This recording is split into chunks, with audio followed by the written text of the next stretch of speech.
We're going to start into Genesis 27 and 28 in this lesson. We're going to be looking again at the life of Jacob and Esau, and we're going to specifically be starting into the life of Jacob.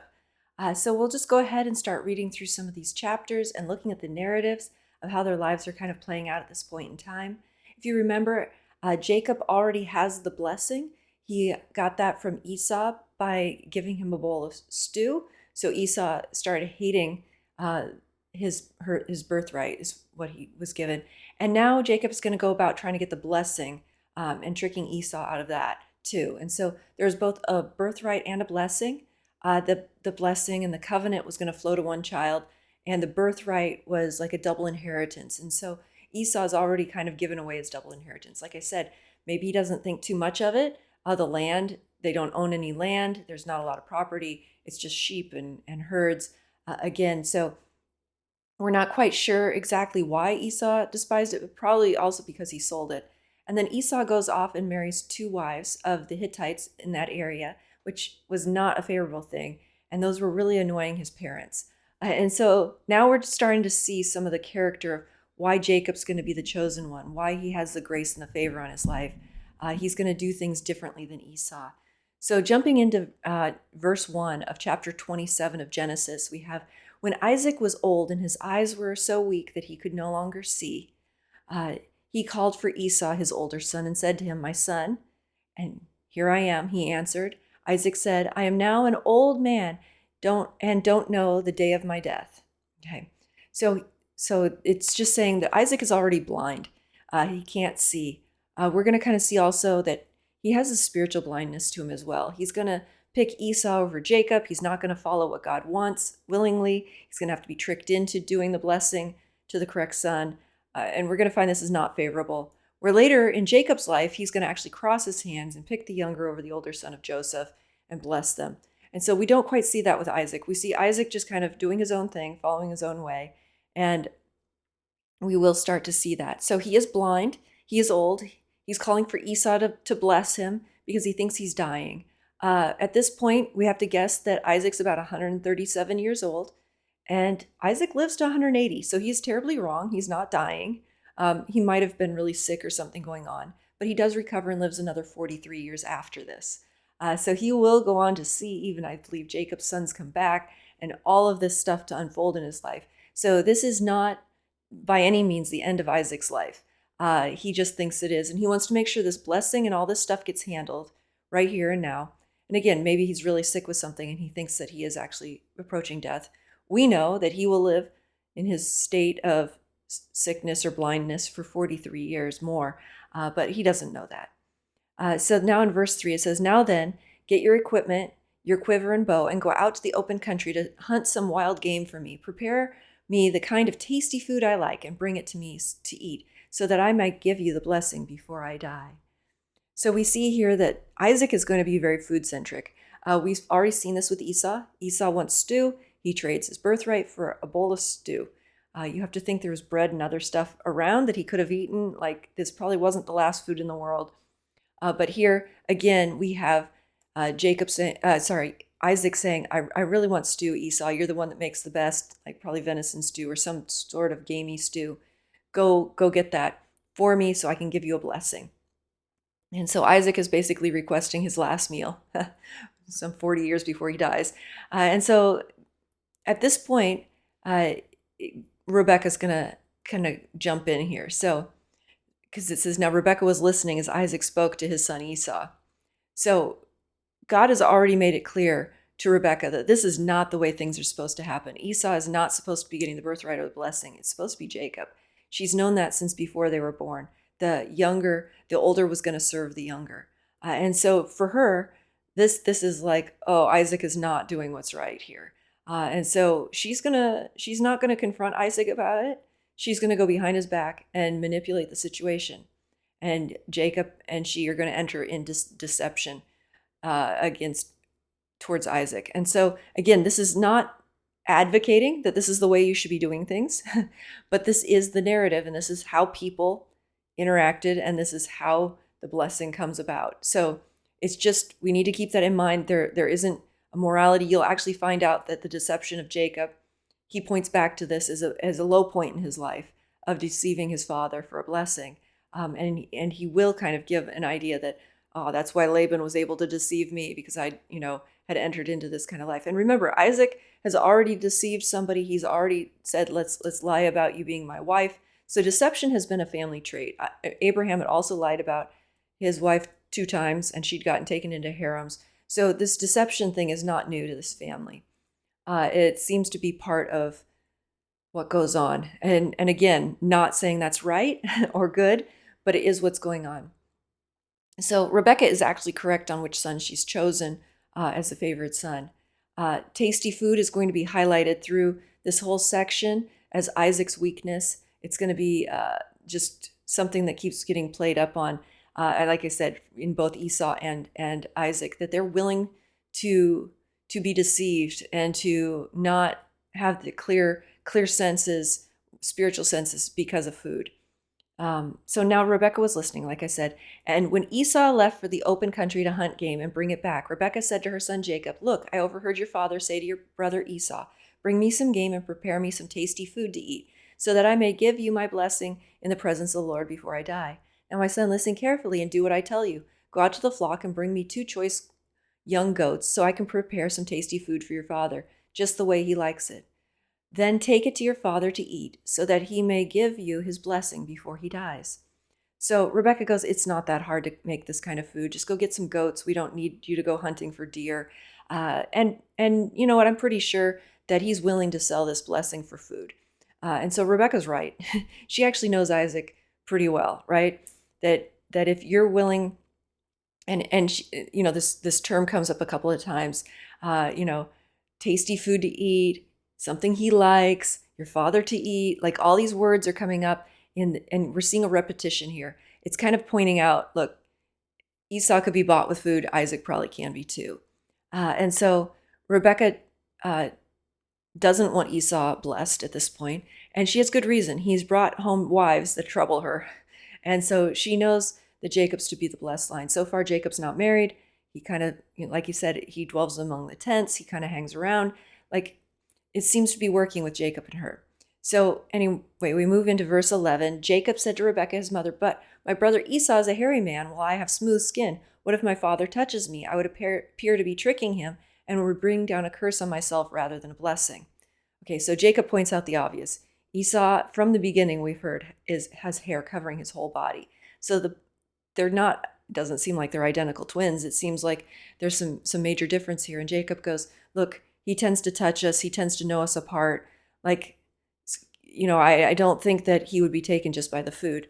So remember, he's blind, so he can't see them. So Jacob is immediately dealing with logistic issues in this situation. Jacob also discerns that this is deception. He goes, "This is lying to dad to go get this blessing." So Jacob isn't the one initiating this, it's his mom. He does go along with it, but you will see throughout the book that he has conscience over this deception that happens. He will point back to it as not necessarily a good thing. His mother said to him, "My son, let the curse fall on me. Just do what I say. Go and get them for me." She's basically saying, you're not going to be blessed unless you try. and I'll take this curse. So he went and got them and brought them to his mother, and she prepared some tasty food just the way his father liked it. Then Rebekah took the best clothes of Esau, her older son, which she had in the house, and put them on her younger son Jacob. She also covered his hands and the smooth parts of his neck with goat skins. Then she handed to her son Jacob the tasty food and the bread she had made. Again, this word tasty food comes up again and again in this. And so Rebecca wants to take spiritual responsibility for what's going to happen. She said, "Let the curse fall on me," right? She says, "This deception's on me. I really want you to do this." So really, this is the deception of Rebecca at the core. Jacob is going to go along with it. She deals with all the logistics. She cooks the food. She gets the clothes out of Esau's. Jacob's not going around trying to find his brother's stuff. She's the one that makes the goat skin for his neck, puts it on him. She's thinking this whole thing up. And she also knows the weakness of Isaac for food, that this probably is going to be enough to somehow distract or soothe him to give over this blessing to the wrong child. Well, the wrong child in his eyes. So in verse 18, he went to his father and said, "My father." "Yes, my son," he answered. "Who is it?" Jacob said to his father, I'm Esau, your firstborn. I've done as you told me. Please sit up and eat some game, so that you may give me your blessing. Isaac asked his son, How did you find it so quickly, my son? The Lord your God gave me success, he replied. Right, so Esau was out hunting. It was going to take some time to go catch something, where Jacob just had to go grab a couple goats out of the pasture. Jacob lies about his identity. He also lies that the Lord was in this, right? So it says, the Lord gave me success. He's the one who gave me the deer so quickly, or the hunted game so quickly. And so again, Jacob's name actually means deceiver. It's kind of a trait that he's going to be now known for, is this deception. Then Isaac said to Jacob, Come near so I can touch you, my son, to know whether you really are my son Esau or not. Jacob went closer to his father Isaac, who touched him and said, The voice is the voice of Jacob, but the hands are the hands of Esau. And he did not recognize him, for his hands were hairy like those of his brother Esau. So he proceeded to bless him. Are you really my son Esau? He asked. I am. Again, the voices of Esau and Jacob are different enough that it is cluing Isaac in that something isn't quite right here. But the skin and the hair is correct. And I don't think Isaac would have been thinking that, his boys were going to try to trade places on him. They obviously hadn't tried to do that in the past. And it probably wouldn't have worked if he hadn't been blind. So again, Jacob is lying here. He just says, I'm the right son. I'm the one that you've been calling for. And so this whole deception is working at this point. Then he said, My son, bring me some of your game to eat so that I may give you my blessing. Jacob brought it to him, and he ate. And he brought some wine, and he drank. And his father Isaac said to him, Come here, my son, and kiss me. So again, Isaac is very, very much involved in wanting food and drink. It becomes more of the focus than even the blessing. It just seems that was really important. I'm not really sure why he thought that the blessing needed to be tied in, and why he needed a meal with it and those kinds of things. But the food here basically overcomes any doubts. So the game, he eats it, he drinks, and then this is similar to Esau giving up a birthright for a pot of stew. So the love of food, again, is what's going to overcome any of the voice differences between the two boys or any uncertainty he has. So as long as he's eating the food and it tastes good, it's going to work. And Rebecca kind of knew that. So obviously there was something about food here that had been going on. So in verse 27, it says, So he went to him and kissed him. When Isaac caught the smell of his clothes, he blessed him and said, the smell of my son is like the smell of a field that the Lord has blessed. May God give you heaven's dew and earth's richness and abundance of grain and new wine. So Isaac now goes, you smell right even. You smell like Esau, right? More fieldy and earthy than Jacob. And I'm going to bless you. The blessing is going to be of dew of the earth and its richness and the abundance of grain and new wine. So basically, you're going to be very rich. You're going to have lots of food, lots of provision. May God just absolutely bless you. And then it says, May nations serve you and peoples bow down to you. Be Lord over your brothers, and may the sons of your mother bow down to you. May those who curse you be cursed, and those who bless you be blessed. So he basically gives him the whole covenant blessing. May the nations serve you, and may you be Lord over all of your brothers, all of this, right? And we're going to find out that that's what happens. Jacob becomes incredibly abundantly blessed. He gets the best of the land and everything when he comes back to the promised land. And his 12 sons are going to be the ones that inherit the promised land, and none of Esau's are. So Esau's line is going to kind of go the same way that Ishmael and Cain's lines went. Not as main players in this storyline. And here Jacob is also saying you're going to be Lord over your brothers.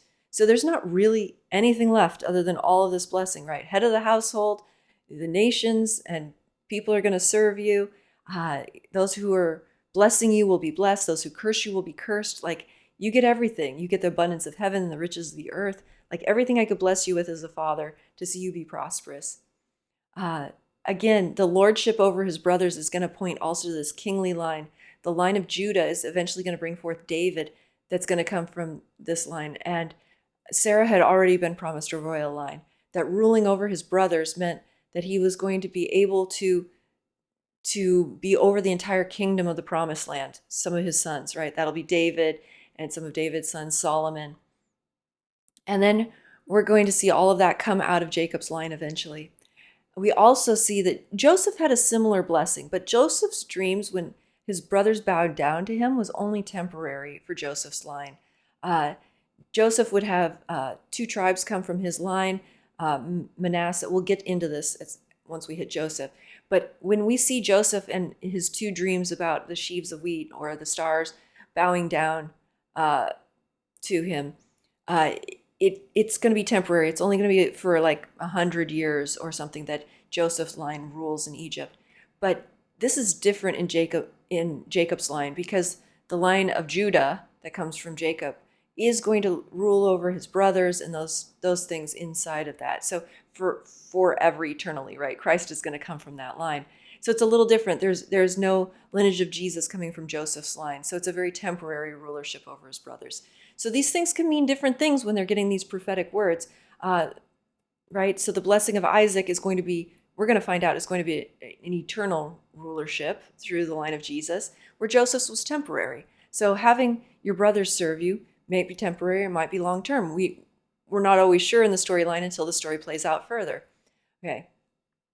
So in verse 30, it says, after Isaac finished blessing him, and Jacob had scarcely left his father's presence, his brother Esau came in from hunting. He too prepared some tasty food and brought it to his father. So in the time it took Isaac to eat everything and bless Jacob and do the whole identity check and all of that, we'd call it like 2 or 3 authentication factor, right? They had this whole conversation. Are you really him? Do you smell like my son? Can you cook food like my son? Do you feel like my son? Do you sound like my son, right? Jacob fails one of those, but I guess the rest of it seems to work out. So Jacob just barely has time to get the blessing before Esau arrives. And now Jacob's got a problem. He's going to have his brother find out. So then we see, then Esau said to Isaac, my father, please sit up and eat some game so that you may give me your blessing. His father Isaac asked him, who are you? He says, I am your son. He answered, your firstborn, Esau. Isaac trembled violently and said, who was it then that hunted game and brought it to me? I ate it just before you came, and I blessed him, and indeed he will be blessed. When Esau heard his father's words, he burst out with a loud and bitter cry and said to his father, bless me too, father. So we see here that Esau is crying out with bitter cries, loud and bitter cries. We see that Isaac is trembling violently from this whole thing. The two of them are angry at what's just happened. They've both been deceived. This is not just a little deception. This is like the biggest thing in their life, right? For Esau, he's already sold his birthright. This is all he had left with the blessing. Isaac, this is the most important thing he could have given. He was waiting for his deathbed to give it, his blessing. And now he's given it to the son he didn't want to give it to. Even though Esau has brought home these horrible wives, he's been told from before he was born he was going to serve his brother. I mean, the blessing that Isaac was about to put on Esau was completely contradictory to what God had already prophetically spoken to Rebekah at the very beginning, that the older would serve the younger. And from what we see, Isaac was going to bless one of the sons with having the other sons, serve him. So again, this is Isaac coming to the realization that he can't have his way, and Esau as well, that there's nothing left for him. So Isaac is angry at Jacob. I mean, I don't know how this has even gone down in their marriage. He finds out Rebekah was the one behind all this. The blessing Jacob received was the same as before he was born. So Jacob has received exactly the same blessing from God before he was born, and now his father. This means that truly here, Isaac and Esau are mad at God's choice.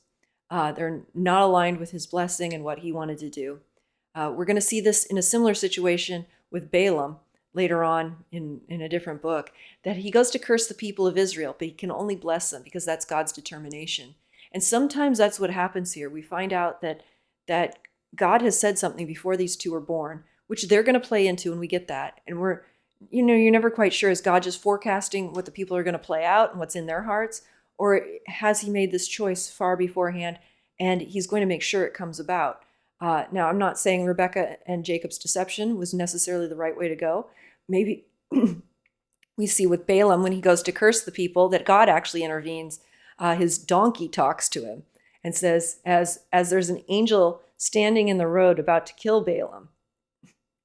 So would God have intervened here with Isaac?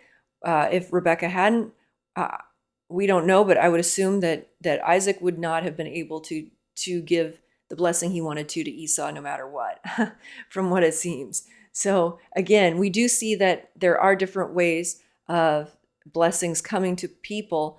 That sometimes God intervenes. Sometimes, like I said, it might be somebody that deceives, or Rebecca steps in here. Uh, but that is what happens.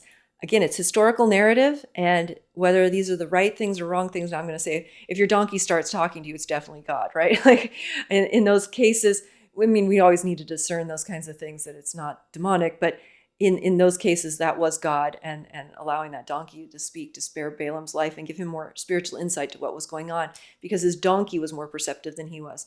And in a little bit here, that's what's being highlighted with Isaac. He's physically blind, but he's also not really catching the spiritual implications of having a son that's been blessed from before he was born. And I think that's just important. Sometimes I think we miss what's going on around us and other people. It might be spiritual children, people we're discipling, things like that. But to know what God really has said over them, and whether they be our preference in personality and traits, here it seems like Esau could do, got away with a lot because he cooked well or was able to hunt game. And those things should not overshadow what God does. And again, it's kind of the same thing with people we're discipling or whatever, or own children. Like, them being really good at something or popular isn't necessarily the best indicator at all of what God's going to do in their life. And so being sensitive to that, having the spiritual eyes, not being taken in by particular things like food or things that are going to distract us from the core things. And again, why would Isaac ever think like maybe his issue with food might be a problem, and it might cause all these issues? Well, this one area he didn't take care of in his life, possibly. Let's just say because it's being so highlighted that food for he and Esau have been such an issue that they haven't really taken care of this type of appetite. Now, I'm not saying food's bad. You need to eat well. And I'm not even saying what they were eating wasn't healthy, but that they were able to be spiritually swayed by something like this. It means that this area of their life probably was not as well under the Lord's guidance as it could have been. And again, these are just some things that we find out. Sometimes the area of our strongholds in our lives actually affect other areas of our lives that we never would think they would. But they do. They spill out. They definitely cause us issues. It makes us spiritually blind in all areas of our lives. And so again, just being sensitive to that, and I've seen this in quite a few cases. Somebody will have an addiction or a problem that they're not dealing with. And they're like, oh, it won't really affect me that much. This thing going over here, I've got it compartmentalized. And the truth is, those things don't actually compartmentalize like we think they do usually. The more we disciple people, the more we find out that these other larger issues in their life tend to get tripped up because the enemy can get into their life through this one door over there. And again, that doesn't seem linear to us, but that's not how all these things work spiritually. So again, here we're going to have Esau and Jacob are going to go, Esau and Isaac are going to go through a little bit of a dialogue with each other to try to figure out what they can do to fix this situation. They're both very angry at this point, right? This is the heat of the moment. Verse 35 said, but he said, your brother came deceitfully and took your blessing. Esau said, isn't he rightly named Jacob? Right, meaning deceiver. This is the second time he has taken advantage of me. He took my birthright and now he has taken my blessing. Then he asked, haven't you reserved any blessing for me? So Esau's like, look, he's taken a birthright, he's taken a blessing. Isn't there like a second son blessing? Isn't there anything left? Like, we find this in Abraham, right? Isaac gets everything, and the other sons, Ishmael, all the others, have to leave the promised land. They're given gifts, but they're sent out east. I mean, it's kind of in the promised land, kind of not. It's kind of, but they're sent eastward. They're not allowed to be in Isaac's territory. All of those sons get sent off with gifts, but it's not the blessing or the birthrights at all. And he's kind of saying the same thing here. Jacob got everything. Like Esau, I didn't hold back anything for a second kid, a second child, or a blessing. I know you're twins, but I wasn't going to give him anything. And so there's nothing left for you. And so again, he's lost his leadership role. He's lost his birthright. He's lost the covenant blessing of having many descendants, the originator of nations, the kingly line, the promised land, the blessing to all nations, that, Jesus is going to come through his lineage, is what we find out later. So this huge blessing now is all given to Jacob.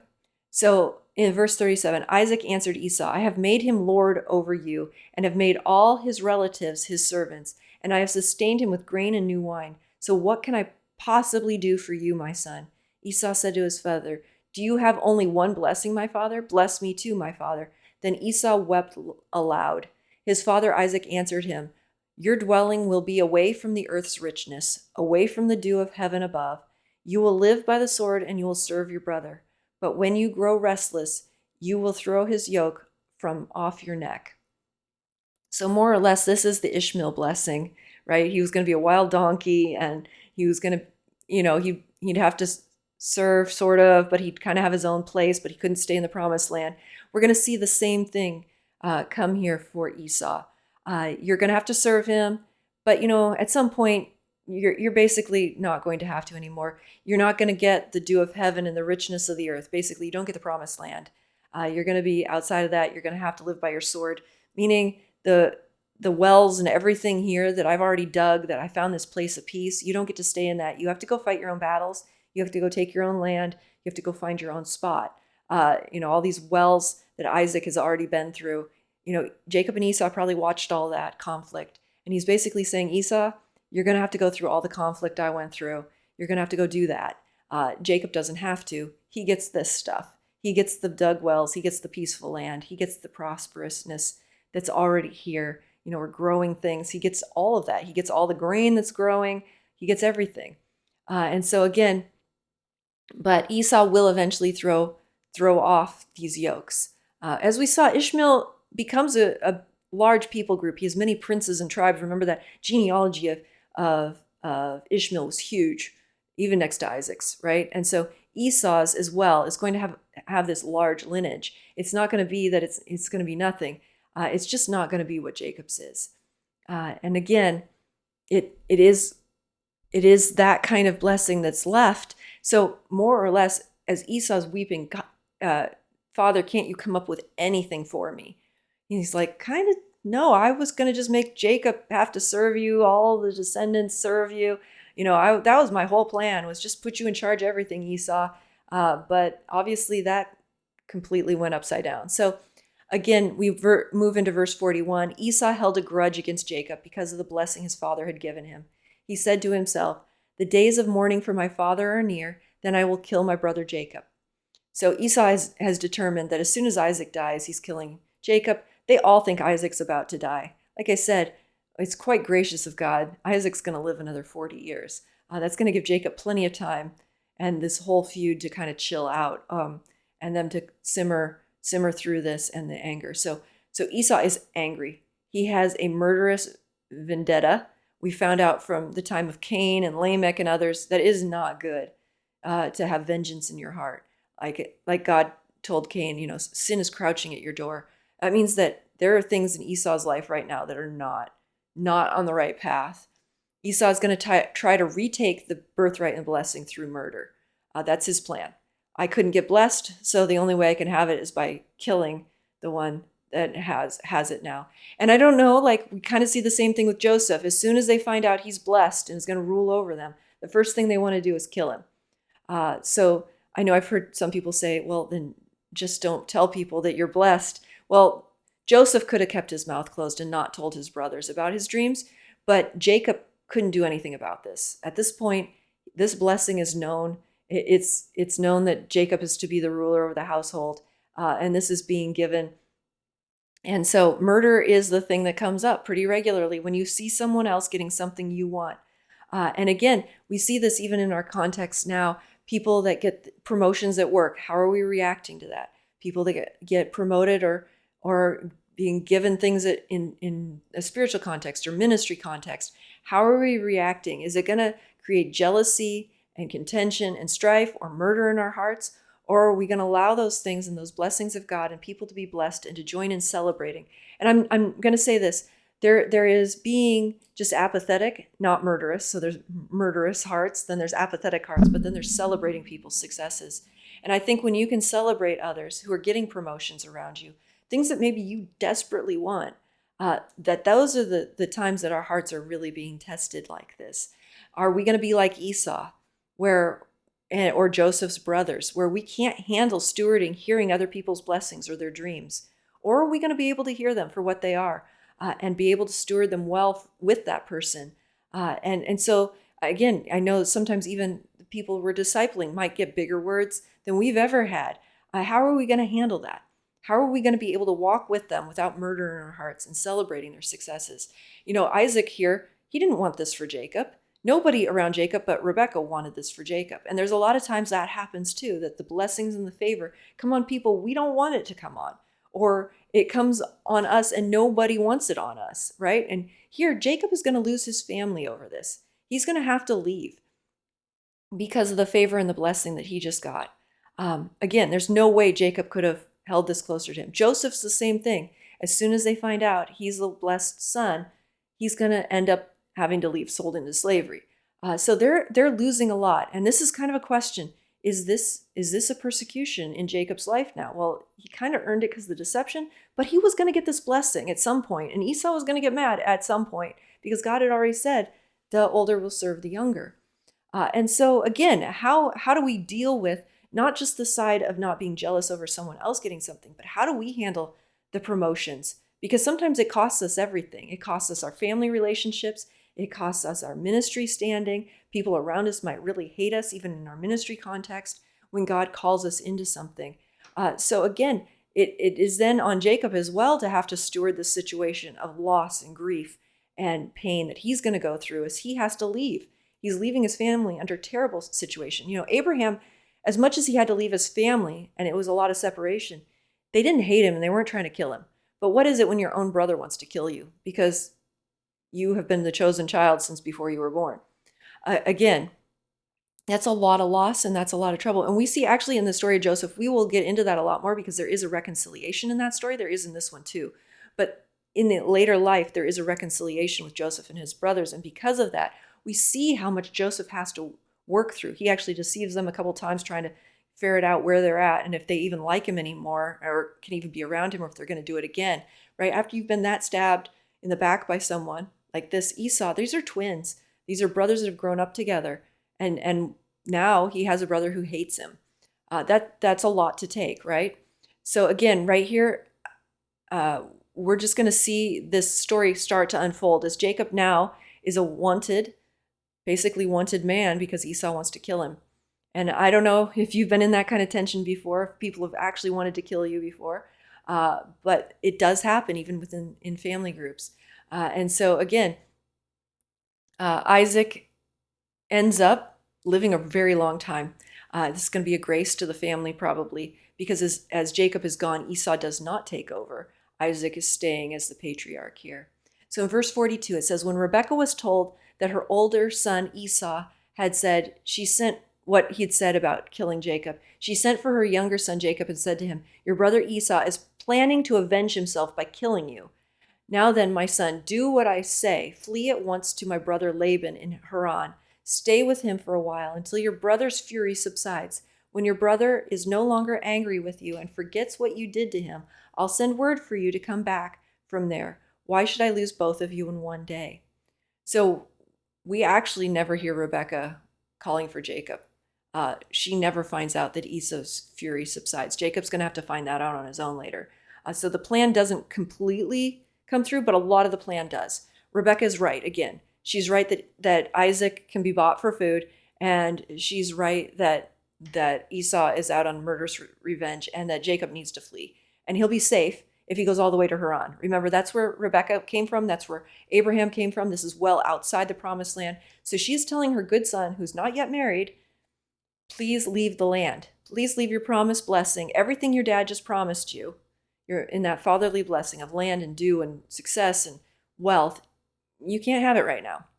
You need to leave, and it's going to be a while. And when Esau finally cools down, I'll send you a letter and say, come on back. So Rebekah is correct. This is probably the right thing to do. Again, there's no necessarily moral high note here in the story of knowing whether this narrative and Rebekah's good advice or not. But it's kind of been the family advice. Go back to Haran, get a wife, do the family thing, and then come back to the land. Again, Isaac was told, don't you dare leave the land. Let's go get a wife for you. But here, Jacob has reason to leave. And we're going to find out what God thinks about this plan as we get into the next chapter. Then Rebekah said to Isaac, I'm disgusted with living because these Hittite women, if Jacob takes a wife from among the women of this land, the Hittite women like these, my life will not be worth living.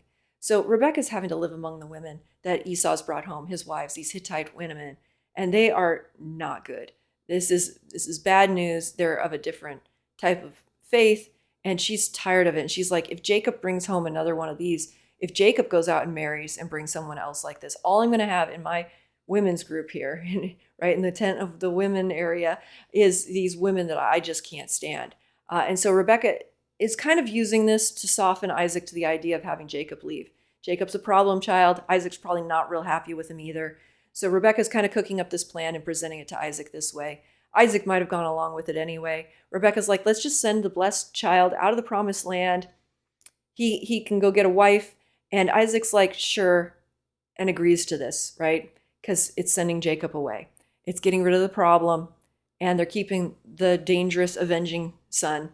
They don't send the avenging son away, right? Isaac could have done that. He could have stepped in here. But again, Isaac should not have been doing this. Abraham made arrangements when it was time for Isaac to marry. He sent a servant to go get a wife and bring her to the land. So they knew how that had worked out for them. That they're not doing the same thing for Jacob seems difficult, but it seems like Rebekah just wants to protect him. This is her plan. And again, we will find out actually that God's going to allow it. So again, Jacob is going to go leave the promised land. So here in Genesis 28, Isaac, in the last scene we saw, was trembling. He had nothing left to give Esau, but here he said, so Isaac called for Jacob and blessed him. So Isaac obviously has come around. He's come to the point, he's not out for vengeance. He goes, you know what I did. You may not have been the son that I saw a lot in. Didn't really think of it. But you're going to leave, and I'm going to bless you. I've already blessed you. You're going to be owner of all of this, assuming that you make it on your trip and come back, and your brother doesn't kill you and all that. Like, Esau might end up with all of this still, kind of probably in Isaac's mind. But again, here, we don't really know. Isaac just is in a place to bless Jacob. He's not going to curse him out. He's not going to send him out without a blessing of any sort. And so he commands him, do not marry a Canaanite woman. Go at once to Paddan Aram, to the house of your mother's father Bethuel. Take a wife for yourself there among the daughters of Laban, your mother's brother. So they obviously know Laban has some daughters. They know that there's children there. Rebekah had left a really long time ago, right? This has been decades, many, many decades. Jacob is most likely 77 years old at this point. Remember, Rebekah and Isaac had some trouble conceiving, so they're probably, Isaac and Rebekah at this point are well into 100 years old. So she hasn't been around her family in a very long time. You know, it could have been as close to 100 years at this point since she's seen them. So Jacob is sent to go to Laban's house. That Laban is Rebekah's brother. You know, remember him? He's the one that kind of helped with the marriage proposal deal for Rebekah. Or tried to stop it a little bit. So Jacob's to go marry his first cousin, or some cousins of the house of Laban. He will fulfill this direction that Isaac is giving him by marrying two of his cousins. So we will see this happen. Jacob is most likely 77 years old at this point. He hasn't married yet. He's been living with his mom, pretty much it says, among the tents. So again, with his parents here, Isaac was 60 when he had Jacob. And now he's about 137, and he will live to 180. So we get this idea that Isaac, even through a lot of years of barrenness, had sons when he was 60. Jacob is well past that. He's 77. So he's pretty old for marriage and childbearing. He's getting up there in age. Again, it's not a huge deal. The men in this family are having children well past 100. So he'll still be able to have children and things. But at 77, it's time to get married, right? Esau already has a couple of wives. So Jacob is leaving the promised land. Isaac is sending him out. Isaac, is going to go do this. And Jacob is also going to leave the promised land again at the end of his story and live in Egypt. So Jacob is headed to the land that Abraham had left. He's going to go back up to that area of that other family, and he's going to do more intermarriage. So in verse 3, we say, may God Almighty bless you and make you fruitful and increase your numbers until you become a community of peoples. May he give you and your descendants the blessings given to Abraham, so that you may take possession of the land where you now reside as a foreigner, the land God gave to Abraham. Then Isaac sent Jacob on his way, and he went to Pandam Aram to Laban, son of Bethuel the Aramean, the brother of Rebekah, who was the mother of Jacob and Esau. Basically, go to your uncle's house and marry some cousins. Jacob is blessed again by Isaac here with numerous offspring and the land. This is the covenant blessing. Isaac recognizes Jacob is going to be the covenant blessed child. So Jacob is now the Isaac of this story, right? What Abraham and Isaac were, now Isaac and Jacob have become. And so this story now, Rebecca's probably feeling pretty good. He's going to go off for a few years, get a wife, come home. We find out later this is going to be over 20 years that he's going to be gone. And in that time, he is going to multiply. He's going to come back with a ton of children and grandchildren, and he's going to see Isaac again.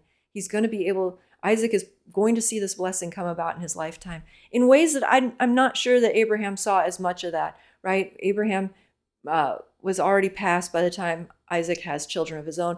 Basically, Abraham has put all his eggs in one basket of Isaac by the end of the story. And Isaac doesn't have any living heirs. So Abraham is dying in a huge amount of faith for numerous offsprings. He has a son with no grandchildren when he passes. What is that, to live your life so fully that you trust God, that even in his death he was considered a man of faith, still believing that God was going to make him as numerous descendants as the stars in the sky? And for Abraham to only have one son. Here we will actually see Isaac gets to see, I think, 11 or 12 of his grandchildren at that point. So again, the stories will be very different here by the end. So now in verse 6, we're going to jump back in. Now Esau learned that Isaac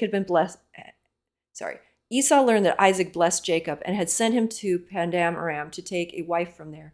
And that when he blessed him, he commanded him, do not marry a Canaanite woman. And that Jacob had obeyed his father and mother and had gone to Pandam Aram. And Esau realized how displeasing the Canaanite women were to his father Isaac. So he went to Ishmael and married Mahalath, the sister of and the daughter of Ishmael, son of Abraham, in addition to the wives he already had. So Esau already has Hittite wives that are from the line of Canaan. And now he's going to go and get another Canaanite wife, particularly from the line of Ishmael, right? The son that caused Isaac all that trouble, Isaac's brother Ishmael. He's going to marry from that line a wife. Esau's doing this just to irritate his father. So he's mad at his brother. The best he can do there, he wants to murder his brother. But his dad, he wants to irritate. So he goes and takes a wife that he knows will make his dad mad. So it's interesting that up to this point, Isaac has never said anything to Esau or Jacob about who they should be marrying, where Abraham made it very clear and made provision for this. It seems odd that Jacob would be 77 years old and Isaac and Rebekah had made no provision for his marriage. It also seems a little strange that they didn't say anything earlier than this to Esau and give these boys some training on, oh, you should do this kind of marriage and not. So there's some things here in the family dynamic that we'll see about parenting and fathering and mothering that are interesting. We'll see the same thing kind of come up in David's household. He doesn't always handle the issues. We saw this earlier too we'll see it in Jacob's life, that some things come up in his family dynamic among his children when his daughter's raped and his two sons kind of go rogue and kill a village, and that Jacob didn't really step in and handle it right off. He's upset at what his sons did, but he didn't really handle it. And we're kind of seeing the same thing here with Isaac. He doesn't seem to necessarily be stepping in to resolve this. He's not sending Esau away, the murderous one. He's not dealing with some of the things he could be. Again, so Rebekah feels like she needs to step in and protect. So in these narratives, it is interesting to see that sometimes people's deficiencies, just in the way that they're handling circumstances, are kind of in the narrative. They're not being called out explicitly, but they are making things more complicated. And again, it's a lot of what happens. We see God's overarching storyline continue forward, that there's this blessed line with a covenant promise that's going to happen, and we just keep getting this over and over. But the people keep making these decisions that just don't make sense, that can be difficult and hard at times to have any sense made out of them. So again, Esau is marrying this woman just despite his dad. He's already married to other women that his mother doesn't like, that irritate her. And so he's just becoming more and more difficult, right? And so again, the Canaanites are people around them that he keeps bringing into their home that they're not supposed to be making marriage alliances with. And so Jacob really is being sent to do this. And we're going to now move into a dream that Jacob has as he's going on this journey. So Jacob has left. He's gotten his mother's blessing. He's gotten his father's blessing. They have a return plan for when Esau cools down or separates, right? We typically see the blessing come about once there's finally separation from the blessed line and the not blessed line. We see this with Isaac and Ishmael. We see this with Lot and Abraham. Like there's a moving away from the part of the family that needs to be split off for them to really step into the blessing. So Esau and Jacob contended. Jacob prevails. Jacob has to flee, right? We have all this going on. Jacob's name means deceiver. He's a liar and a cheater. His life is going to be marked with conflict and struggles all the way through. He's going to have his brother he struggled with from the time they were born. We're going to see him struggle with his uncle and then again with his sons. So there's going to be constantly this strife, I would say jockeying for positions and who's in charge and who gets to be the deceiver in this and who's going to handle the issues. The passage is constantly interrupting the narrative of Jacob's conflicts with people, with him interacting with God. So basically, if you have a narrative portion, it's Jacob having people problems. And then you'll have a narrative portion where God interjects and he and Jacob have some like understanding. So Jacob, in verse 10, Jacob left Beersheba and set out for Haran. This is a large journey. Verse 11, when he reached a certain place, he stopped for the night because the sun had set. A certain place. He doesn't know the name of this place. It's just a place. And why is he stopping? Because it's nighttime. This is about a 550-mile trip. There's going to be quite a few nights of sleeping out under the stars, right? He's about 60 miles into the trip, so maybe several days have already passed. He's probably not doing 60 miles per day. So again, this could be a month journey. We're not really sure. It could be longer. 550 miles back then. It wasn't just get in your car and drive. So again, if he's 60 miles into the trip, when he hits a certain place, we'll find out where this place is later in the story. But for him, this is just a place. He's probably never left home before. He's out there, and he just comes to a place and says, sun's going down, got to set up camp. This looks good. So again, it's not a notable place at this point, but we will find out he's actually stopping at a very special spot of Abraham's. He just runs out of daylight, and that's where he ends up. So he takes a stone, he puts it under his head, and he lays down to sleep. That's what it says in verse 11. So nothing very notable. That's what normal people do. You build a little camp, you have a place to stay. Jacob is doing something very routine, stopping at sunset, setting up camp. This pillow is just a support for his head. The word choice just means it's some sort of sleeping arrangement, putting a stone under your head.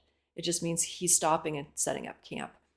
In verse 12, it says he had a dream. So this is going to be the beginning of the relationship of Jacob and God. We haven't seen an interaction yet of Jacob or Esau with God. We've seen Rebekah and we've seen Isaac have those. And so they know God in a personal way. But this really is going to be Jacob's start. And it starts with a dream. Not an encounter, not a voice, just with a dream here. God initiates this encounter in some of Jacob's last nights in the Promised Land. So Isaac has already blessed him. He's already tricked his father out of a blessing. But God here freely is going to bless Jacob. God's going to say, what your father did, what you tricked him into doing, was actually something I'm going to freely bless you. Jacob doesn't have to trick God into blessing him. He had blessed him before he was even born. So sometimes I think we need to manipulate our ways into, getting something in life. We need to do our work, especially if it's a career path or something. You still need to go get your training for that. If you're going to be a plumber, go get plumbing training. If you're going to go, repair cars, start interning and repairing cars. Like there's just things that we do in life that we need training for. But these blessings to multiply and to step into his life calling and what he needs to be, he doesn't need to trick God. God's out for him. He's been for him since before he was born. And so there wasn't anything he needed to work for in this sense. He just needed to know God and be faithful to him, right? Those have been pretty much Be obedient to the call of God. When Abraham is supposed to leave, he leaves. That's what having faith is. It means to walk these things out. So you have to think that Jacob knows about God. Abraham and Isaac had a relationship with God. They know about the covenant blessing. I mean, Isaac basically can recite the covenant blessing over Jacob as the blessing. All right, he knows the major points of it: numerous descendants, the land, the nations, the kingly line. He knows all of that. And so Jacob has been taught that as well. It seems that he would know that. And so again, this isn't going to be new information necessarily. The family's been handing this down. And again, we would also probably have known about Abraham's testing and having to give up Isaac, and how hard things and part of faith and Abraham's journey and needing to leave the land. These probably were part of the family's oral tradition, right? They didn't have TV and books. They would have told these stories probably pretty regularly. Especially the one where Isaac nearly gets killed by his father. That might have been a highlight story, right? Those experiences stick with us. So again, Jacob probably has a pretty clear understanding of God and what it's meant for others around him to follow God. So God initiates this. Jacob's asleep. Again, we saw this with Abraham in the covenant experience, where he puts Abraham into a deep sleep. There's sometimes when God has something so important to say and the person isn't seeking him, right? This isn't Jacob coming upon a place of altar. He's not seeking to follow the footsteps of Abraham backwards up he just happens to be exactly along Abraham's path, following it up backwards, back into the land of Abraham had started. So again, Abraham was nearly 70 when God first directed him. Jacob is about 77 years old. So God does not necessarily start at a young age interacting with the person directly, even in the promised line. We'll see this even with Moses. His call doesn't come until decades after he's been in the wilderness with God. He is incredibly old at the time that his calling comes. So I'm just saying this because if you're in certain age and you're thinking, I wasn't called before I was born, or, I became a Christian, I still don't know what it is.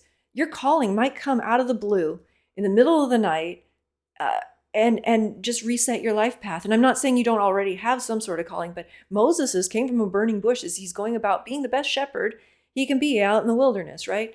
And here Jacob is on the run from a murderous brother, and God is stopping him. Now, again, we don't even know at this point if anybody in the narrative knows if this is the plan of God for Jacob to leave the promised land.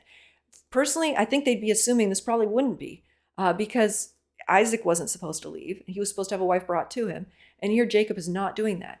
So this encounter is going to really solidify what God thinks and in this situation. It's going to help us understand the narrative. In Genesis, again, we see dreams being incredibly important. Abraham had dreams. The Gentile king Abimelech did. Laban did. Pharaoh's servants.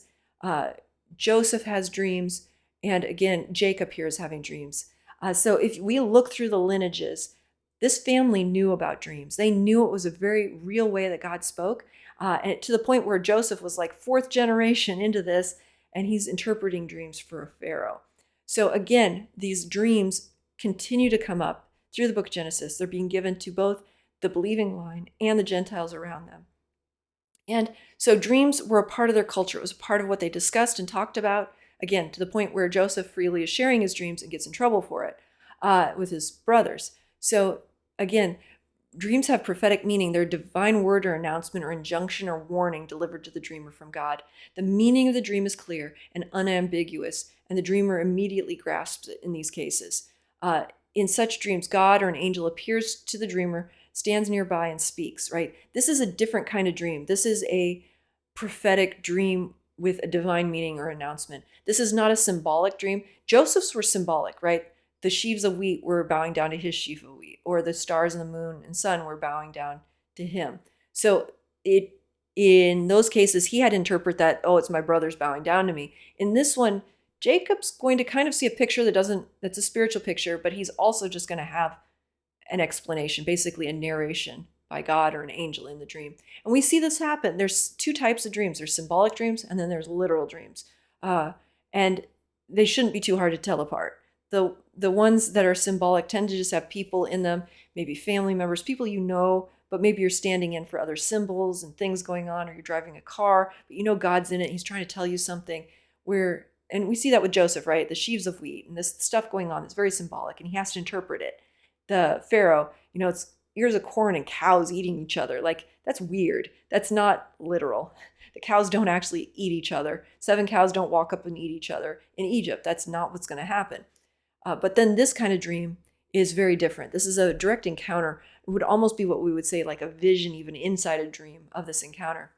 So in this dream, in which he saw a stairway resting on earth with its top reaching to heaven, and the angels of God were ascending and descending on it. So again, this place now that was so common, that is just called the place, a campground, Jacob now has this intersection point between heaven and earth he's seeing in this dream. And he is seeing this in the dream, and he takes it to literally be at this place. This ladder is set up, and there's angels ascending and descending. Isn't this amazing? Like if you had that dream, you'd be like in awe. This is the place. This is the place.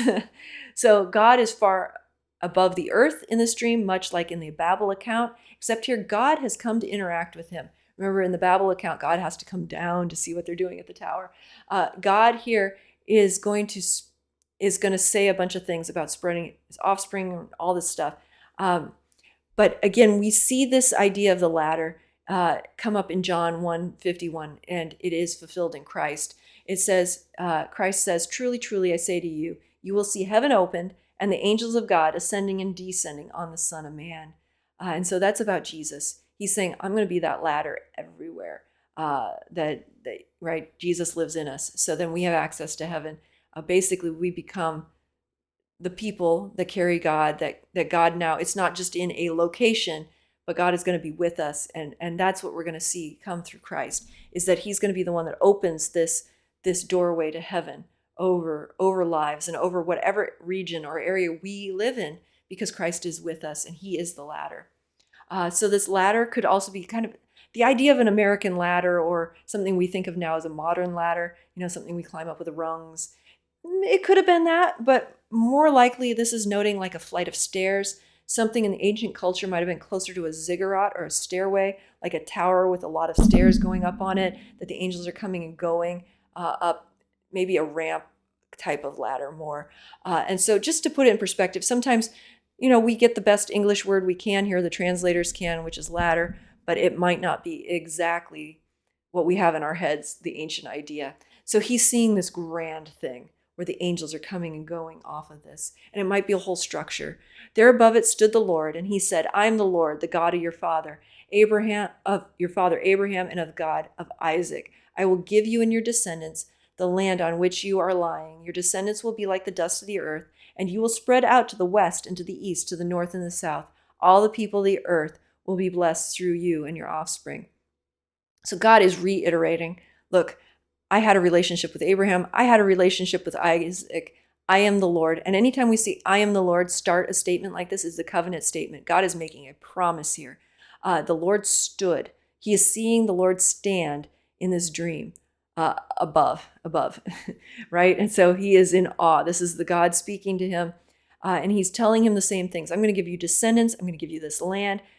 They're going to spread out everywhere. This is not going to be a small thing. Your father, Isaac, maybe only had 2 sons, but you are going to have a lot. You're going to see so many generations come with you. This is covenant, and God is making this promise that you're going to have rulership, and everything that he promised to Abraham and Isaac is now coming to Jacob.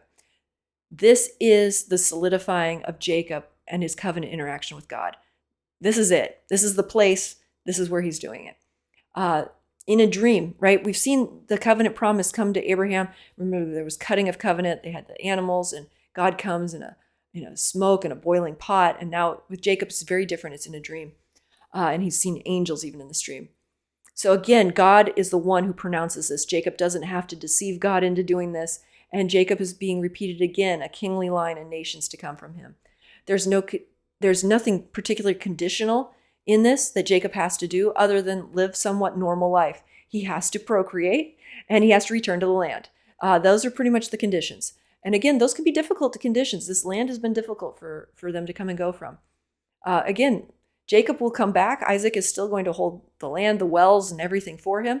We're going to find that he lives a very long time. It feels like a very gracious thing for him to be able to live that long.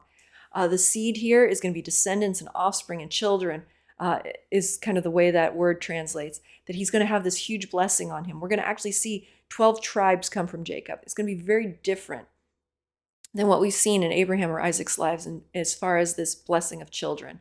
Uh, Joseph will also, even within Jacob's lifetime, bring a blessing to the whole world by staving off famine.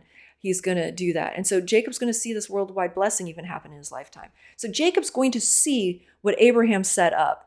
Abraham and Isaac may never see the fullness of this, but Jacob's going to start seeing quite a bit of this. He's not going to see the fullness of David's kingship or Solomon, but he is going to get to see all of this before he even passes. So in verse 15, it says, I am the Lord, I am with you and will watch over you wherever you go. I will bring you back to this land. I will not leave you until I've done what I've promised you. So God is telling him, I'm going to be with you. This is new.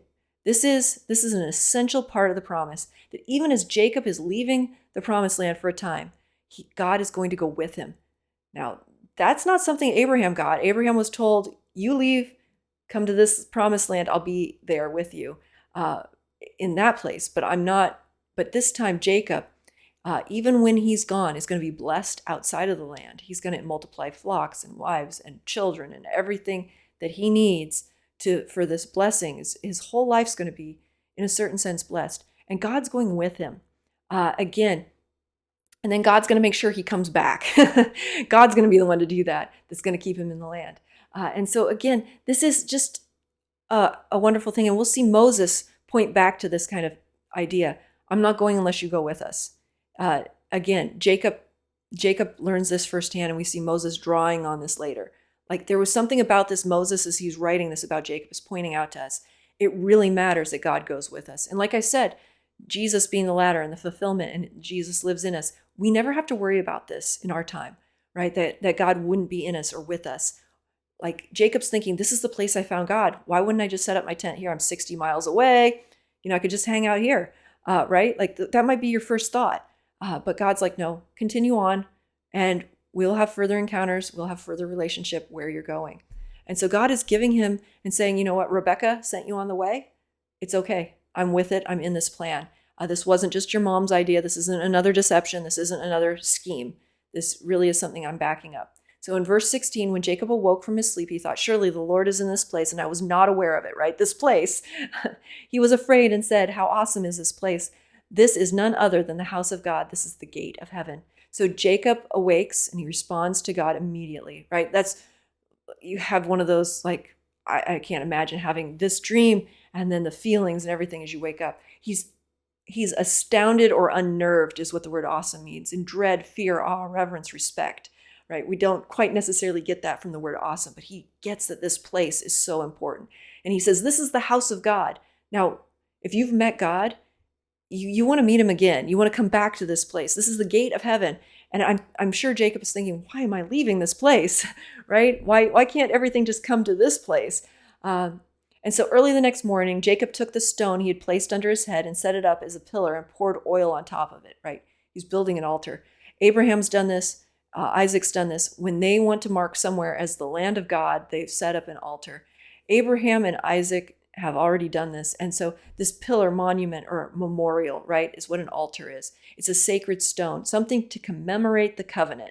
It's setting up a stela stone as a sign or a treaty between households. It was normal in this time period. So this was a known thing. This wasn't just something Jacob comes up with. It's something Abraham knew to do, Isaac knows to do, and now Jacob. This is his only claim to the land. He doesn't own the land. He's just been promised this land. He calls this place Bethel. He gives it a name. It's not just the place anymore. It's not just a campsite. All the other nights he sleeps out, we don't get to know their names. The city used to be called Luz. And now we're kind of being given the heathen name of it at the time of Moses because they probably need to know that, where this place is. So it's kind of giving it two spots so they can always find it again. So Bethel is what Jacob calls it, is the house of God. That's what that word means, Bethel. El means God, and this is Bethel is his house. Also, it's just the name of the ancient city. And we'll just see this becoming an important place. In Genesis 12:8, Abraham built the second altar in the land here at this place. And he built the altar of the Lord and called upon the name of the Lord.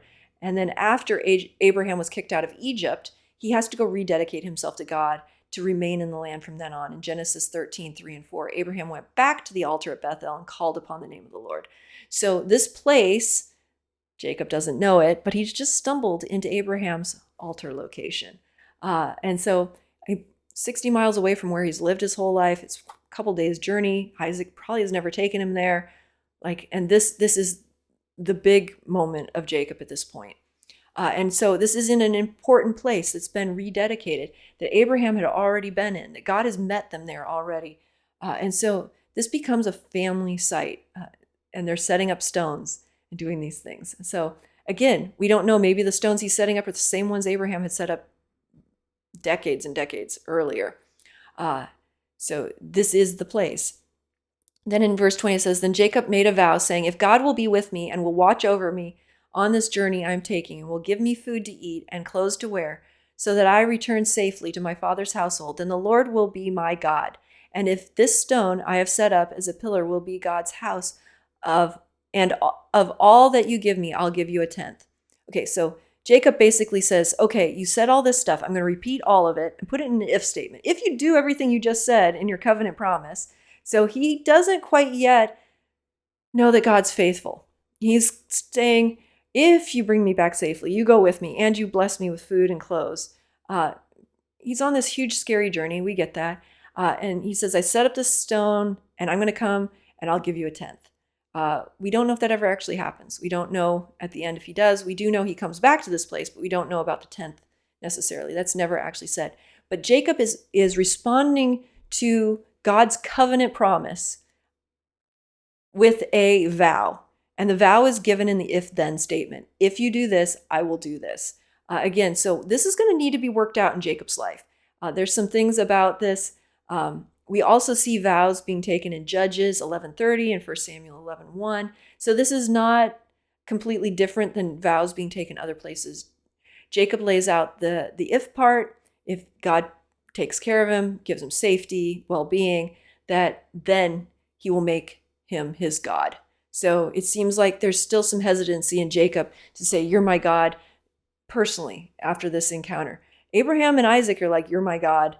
They had this relationship. And so again, some of this is kind of Jacob's bargaining style, is kind of being pointed out here. He tends to have this. Laban also does a lot of bargaining. And so again, if, and then with God, right? To a covenant promise, that's probably not necessarily the best thing. We have to think Jacob was already understood the covenant. He was probably already circumcised. He would have had been part of Isaac's household. So he already had the sign of the covenant on him. He already has been given this promise of peace and safety. But this seems to be really important to him, the safety and welfare. That's why he's bringing it up. Jacob first is going to return in the years when he fulfills this vow. He's going to return to the promised land after several decades. And God will instruct him, I'm the God of Bethel, where you anointed a pillar and made a vow to me. Now arise, go out from the land and return to the land of your kindred. So God is going to fulfill his part of this by sending Jacob back to the land in Genesis 31.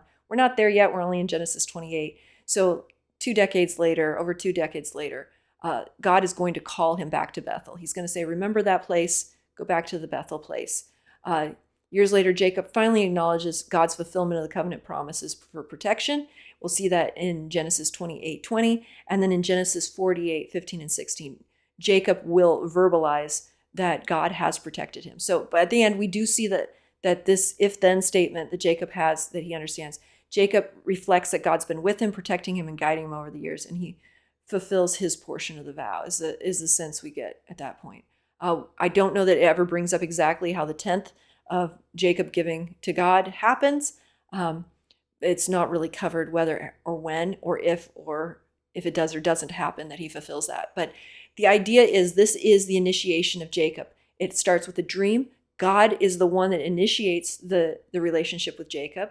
Again, Jacob didn't even think to go to this place. He just happens to be there. And again, and God is confirming, I want you back in this land. I want everything that your dad said over you and all of those blessings to happen. And I want you back in this land when it's time. And I'm going to call you back, not your mom, not with a letter. I'm going to be the one that does it. And so we do actually see it's God that calls him back to the land, not a letter from his mother or anybody else. And so he is going to have to start to trust God through this process now. Obviously, we get this snapshot of almost a before picture of Jacob's relationship with God, to where he'll be in his later life when he comes back and what he understands of God at that point. We'll see Jacob actually even inquire of the Lord when he needs to leave the next time. And so this is a major moment. And again, I love this part of the narrative because it gives us a little bit of the interaction of how God intervenes and how he has this larger storyline and what he wants to come from this and where Jacob starts. That, sometimes when God gives us a huge promise, there's a process that we have to go through to deal with that, maybe over a couple decades in Jacob's case. Hopefully not, but how we enter into that, how we come into this place of knowing God and walking with him more deeply is an important part of the book of Genesis. And probably one of the most important things we can actually even learn from this book is how people interact with God, and in both God interacting with them sovereignly in those times, but then how they respond and walk and live that process out. So I think that's where we'll stop for now.